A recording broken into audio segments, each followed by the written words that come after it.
તમારું મારી લાલા vlog YouTube channel પર. તો મિત્રો હમણાં સોશિયલ મીડિયામાં મિત્રો વિજય સુવાળાનો વિરોધ ચાલી રહ્યો છે.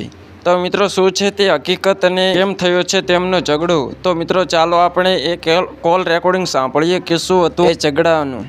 એવું છે કે એક વ્યક્તિ છે મારો મિત્ર હતો પહેલા, પણ એ પછી એને કુટુંબમાં અમારા અહીંયા થોડું બહુ ખરાબ કૃત્ય કર્યું હતું. તે માટે જવાબ લેવા માટે અમે લોકો એને ફોન કરતા હતા અને અવારનવાર મારા કાર્યક્રમમાં આવતો હતો, મને ગાળો ગળોજ કરતો અને મને ધમકી આપતો કે તું કલાકાર છે, ખંડણીની ઉઘરાણી કરતો મારા જોડે કે તમે કલાકાર તો આમ છો ને તેમ છો ને 2% કહેવાનું, તું મને પૈસા આપ ને. પછી અવારનવાર મારી ગાડીઓ ક્યાંય જતી હોય તો એના માણસો આવીને મને ગાળો દેતા અને એવું કહેતો કે હું ભાજપમાં છું અને કે મારી પહોંચ બહુ ઊંચી છે, કે અમિતભાઈ શાહ સુધી અને જય શાહ મારા મિત્ર છે અને કે મારી ભાજપમાં પહોંચ બહુ ઊંચી છે. જો કે અમિતભાઈ અને જયભાઈને તો ખબર નહીં હોય અને આ વ્યક્તિ એમના નામનો દુરુપયોગ કરતો હતો અને પાર્ટીના નામનો બી દુરુપયોગ કરીને આવી રીતે અવારનવાર મને ધમકીઓ આપતો હતો. ભાઈ છેલ્લે મેં એને કીધું કે ભાઈ તમે મને કેમ ધમકી આપો છો. જે વાત કરી ભાઈએ મેં સાંભળી, આજથી 3 વર્ષ પહેલા સામાજિક 4 લોકોને બોલાવીને મેં એવી વાત કરેલી. 4 વર્ષ પહેલા, આજથી 4 વર્ષ પહેલા સામાજિક 4 લોકોને મેં બોલાવી અને એવી વાત કરેલી ભાઈ આમના ત્યાંથી આવો મેસેજ મારા ફોનમાં આવેલ છે. એ 4 લોકોએ જે તે વખતે આ ભાઈને જાણ પણ કરેલ.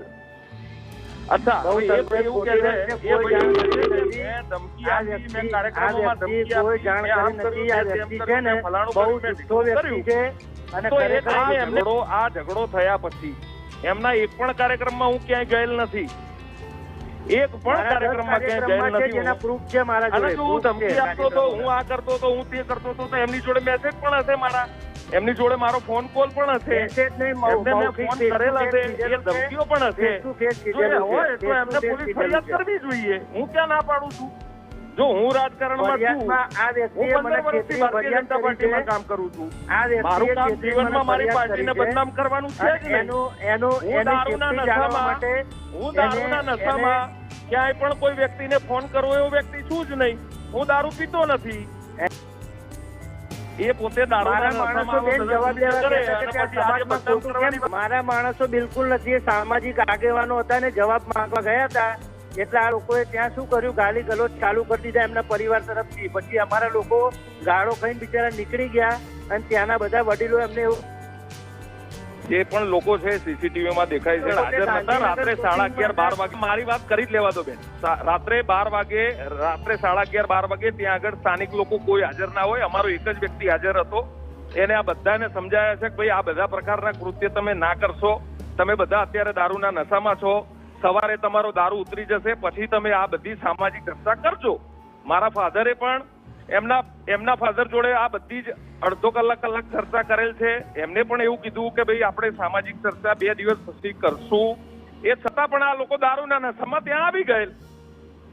3 થી 4 વર્ષ પહેલા જે બનાવ બન્યો ને, આ વ્યક્તિએ સામેથી કોન્ટેક્ટ કર્યો અને જો એ વ્યક્તિ એક પ્રૂફ આપી દે મેસેજનું ને કોલનું, તો હું જાહેરમાં ટીવી ઇન્ટરવ્યુમાં માફી માંગીશ. એક પ્રૂફ આપી દે તો હું જાહેરમાં ટીવી માફી માંગીશ. અને અમારા કુટુંબમાં અમારા સમાજની છોકરીઓના આને નંબર લીધા અને એવું કીધું કે તું મારા જોડે વાત કર. પછી એ છોકરીએ ફરિયાદ કરી એટલે અમે આને કીધું કે આટલી વાત સામાજિક રીતે પતાવશું. ફરિયાદ કરી હશે ને બેન, કઈ એ બંને વાહિયાત વાત છે. 4 વર્ષ અગાઉ સામાજિક 4 આગેવાનોને બોલાવી કીધેલ છે. આખા વટાવટામાં જઈને પૂછો, આખા વટાવટામાં જઈને પૂછો, બધી જગ્યાએ કરવાની વાત છે. અને એમના કરતૂતોના પ્રૂફ મારી જોડે હાજર છે. એમના કરતૂતોના પ્રૂફ મારી જોડે હાજર છે. એ પણ હું સાર્વજનિક કરીશ. પ્રૂફ લાવી આપે તો હું TV9 ના માધ્યમથી જાહેરમાં માફી માંગી છું. એક પ્રૂફ તમારા 10 પ્રૂફ છે, તમારા 10 પ્રૂફ છે, બધા જ સાર્વજનિક મારા 10 નહીં, એક અડધું પ્રૂફ લાવે તો TV9 માં જાહેરમાં માફી માંગીશ. અને આને સમાજમાં 10 જગ્યાએ આવું કર્યું અને 10 વખત આ લોકોએ સમાધાન અલગ જગ્યાએ કર્યું છે. છેલ્લે મારો એમાં જ ચૂકે છે. આ રાજકીય ભાષામાંથી એક જગ્યાનું નામ હોય તો કહો. મારે મારા પાર્ટીના નેતૃત્વ જોડે પણ ચર્ચા થઈ. આ વ્યક્તિ મને 3 વર્ષથી આ પ્રકારે હેરાન કરતો, ધમકીઓ આપતો. જો મેં આ બધું એની જોડે કર્યું હોય, રોજ મને ફરિયાદ કરેલા છે ને. આના માટે મેં હર્ષભાઈ સંઘવીને પણ વાત કરી હતી, પાટીલ સાહેબને પણ વાત કરી, સાહેબ કે મારા એક વ્યક્તિ મને રોજ મારવા ફરે છે. મેં સાહેબને બી કીધું હતું, એ વખત સાહેબે પણ મને કીધું હતું, પણ મેં સામાજિક રીતે સમાધાન કરી દીધું.